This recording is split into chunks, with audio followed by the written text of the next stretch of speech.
राजधानी रांची के रातू थाना क्षेत्र में आज भी एक ऐसा गांव है जहां सदियों से चला आ रहा प्रथा को लोग आज भी मानते हैं। बता दें हम 21वीं सदी में है, लेकिन प्रथा सदियों पुराना है। हालांकि गांव वासी आज भी उसी प्रथा को फॉलो करते हैं नजर आ रहे हैं, जहां रात के अंधेरे में गाँव के युवकों के द्वारा रात्रि में नग्न अवस्था में पहले पूजा की जाती है और फिर नग्न अवस्था में ही पूरे गाँव के चक्कर लगाए जाते हैं। वहीं अगर पूजा के बीच किसी प्रकार की लाइट जलती हुई नजर आई तो उस गाड़ी या घर को क्षति पहुंचाया जाता है। हालांकि गांव वाले का मानना है कि यहां पूजा बहुत खास होती है और रात के अंधेरे में रोग और भूत प्रेत भगाने के लिए की जाती है। झारखंड में आषाढ़ के महीने में शुरू होने वाला पूजा जो कि रोग और कहीं ना कहीं भूत भगाने को लेकर किया जाता है, ये गांव वासी का मानना है। हमारे साथ गांव के प्रधान है, गांव की जो आम जनता है वो है। हम दोनों से जानने की कोशिश करेंगे पूजा क्यों खास होती है और इस पूजा में क्या विधि व्यवस्था होती है, कैसे लोग निकलते हैं।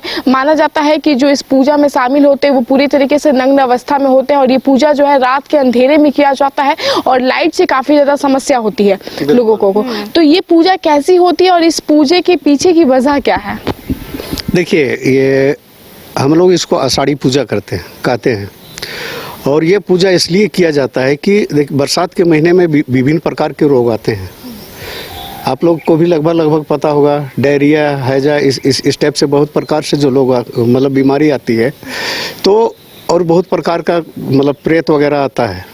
तो इसको दूर करने के लिए आदिवासी समाज में मतलब इस टाइप का पूजा का आयोजन होता है, आषाढ़ी पूजा, जिसमें गाँव देवती, महादेव, पार्वती, देवी मंडप, इस सब का पूजा करने के बाद लोग फिर एक जगह सामूहिक भोज बनता है।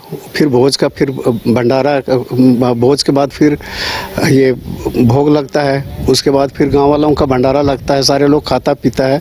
और उसके बाद खाने पीने के बाद जो बरसात में जो खेती बाड़ी के जो काम संबंधित जो कार्य है, जो मजदूरी है, उन निर्धारित किया जाता है।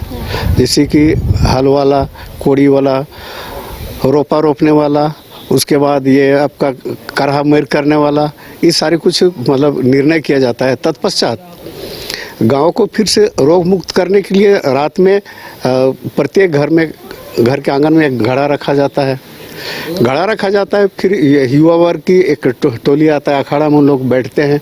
बैठने के बाद फिर उन लोग तय करते हैं कि हमको रोग किधर से खेत के कौन सीमा में पहुंचाना है।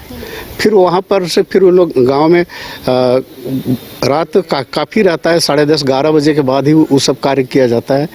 जब गांव वाले पूरा सुनसान हो जाते हैं, गांव की सारी लाइट बुझ जाती है और पूरा ये गांव वालों को पता रहता है। और जो भी अगर कुछ आके लोग बसे हैं उन लोगों को भी पता है कि हमको उस दिन लाइट नहीं जलाना है। चूँकि गांव के जो युवा वर्ग है, दैत्य के रूप में उन लोगों के ऊपर मतलब हम लोग का जो देवी है और जो महादेव पार्वती, उन लोग के ऊपर सवार हो जाता है।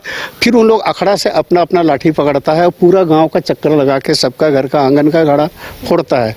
फोड़ने के बाद फिर लाठी उठी लेके जाके वह मतलब सिमान में उसको अर्पित कर देता है। अर्पित करने के बाद फिर नहा धोवा के फ्रेश आके फिर अखड़ा में पूजा पाठ करता है, फिर तत्पश्चात घर जाता है। अच्छा, बीच में ये जब आप लोग की पूजा भी हाल में हुई थी, इस 2-4 दिन पहले जो पूजा हुई है, उसमें कुछ घटना भी घटी थी कुछ? हाँ, मतलब एक्चुअल में तो मुझे जानकारी नहीं है, मतलब उस बात को तो मैं सत्यता से नहीं बता पाऊँगा, काहे कि मेरा तबीयत थोड़ा ठीक ठाक नहीं है, पूरा पता तो नहीं ले पाया हूँ। लेकिन तब ऐसा है कि उस दरमियान जो रोग कूद आता है, उस दरमियान नग्न अवस्था में रहता है, उस दरमियान जो मतलब रोशनी से सख्त नफरत है। अगर कोई गाड़ी वाले बंधु हो, अगर आवागमन कर रहे हो, आ जा रहे हो, वो केवल लाइट ऑफ कर दे, उसके साथ कोई अन्याय नहीं होगा। लाइट को ज़्यादा हाई करेगा, मारेगा वो लोग। अच्छा, ये परंपरा प्रधान जी कब से चला आ रहा है और इस परंपरा को मानते हैं आप लोग? वाकई में रोग दूर होता है, भूत प्रेत जो होते हैं वो गांव से भागते हैं? बिल्कुल, आप लोगों को यकीन ना हो तो आदिवासी समाज के साथ आप लोग रहिए, देखिए, आप लोगों को बहुत कुछ जानने सीखने के लिए मिलेगा। जैसे कि मतलब आषाढ़ी पूजा के बाद आदिवासी समाज एक एक पेड़ जरूर लगाता है ताकि मेरा पर्यावरण संतुलित रहे, ठीक ठाक रहे। और जहाँ तक रोग दुख भागने की बात है ना, तो देखिएगा ना कि सबसे ज़्यादा रोग दुख मतलब आषाढ़ सावन भादो 3 को महीना में होता है ना, लेकिन गांव का लोग निरोग रहते हैं। बिल्कुल भागता है भूत और बिल्कुल भागता है रोग, कहीं किंतु परंतु नहीं है। इस परंपरा को कैसे मानते हैं और किस तरीके से पूजा अर्चना आप लोगों के द्वारा भी किया जाता है?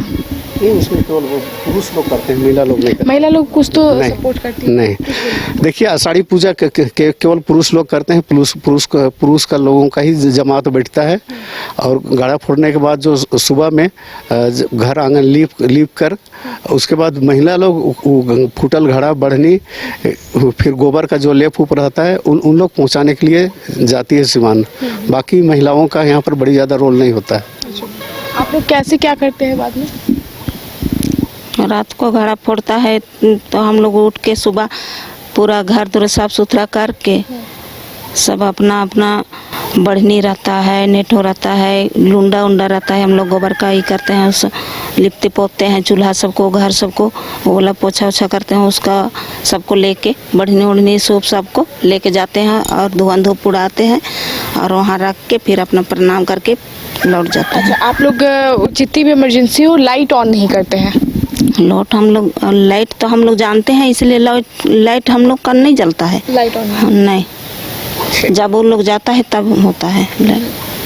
तो देखिए ये गांव की परंपरा है जो कि सदियों से चली आ रही है। हमने गांववासी से भी बात किया और प्रधान से भी बात किया कि किस तरीके से इस पूरे परंपरा का जो एक मुख्य ये है कि कहीं ना कहीं इस पूरे परंपरा को लेके ये जो रोग है वो दूर होता है और जो भूत है वो भागते हैं। तो इस परंपरा जो है ये सदियों से चला आ रहा है और इसमें खास मुख्य तौर पर ये देखने वाली बात होती है और ये लोगों को जानने वाली बात है कि कहीं ना कहीं जो परंपरा जिस हिसाब से चली आ रही है इसमें लाइट ऑन ना करें, क्योंकि जितने भी व्यक्ति होते हैं, जितने भी युवा होते हैं वो नग्न अवस्था में होते हैं और उसके बाद ही रात्रि में ये पूजा किया जाता है, जिसकी वजह से उन्हें लाइट से नफरत होती है क्योंकि वो नग्न अवस्था में रहते हैं, जिसके बाद ये पूजा संपन्न होता है। फिलहाल मुझे दीजिए इजाजत। कैमरा नूतन के साथ मैं रानी गुप्ता, न्यूज़ डेस्क प्राची। अगर आप देश के किसी भी कोने में रहते हैं, अगर आप पटना आना चाहते हैं और घर जैसे रहने और खाने का आनंद लेना चाहते हैं तो एक बार जरूर आए होटल डायमंड इन। संपर्क करें 9572759746, 9031859981,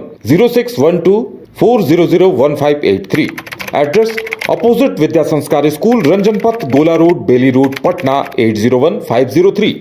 rainbow river water park, unlimited fun. Rainbow की तरह यहाँ है रंग बिरंगे वाटर राइड्स जो करेंगे आपको रोमांचित। 30 feet thrilling family pool slide, cyclone tube slide, multilane slide, dark house slide करें एंजॉय। मल्टीप्लेयर स्टेशन में परिवार और दोस्तों के साथ करें मस्ती। ऑक्टोपस रेन डांस में एक्साइटमेंट का लीजिए सुपर डोज। बच्चों के लिए tots play area, Mickey Mouse jumping, wave pool. तो देर किस बात की, अनलिमिटेड फन के लिए है ना रेनबो रिवर वाटर पार्क।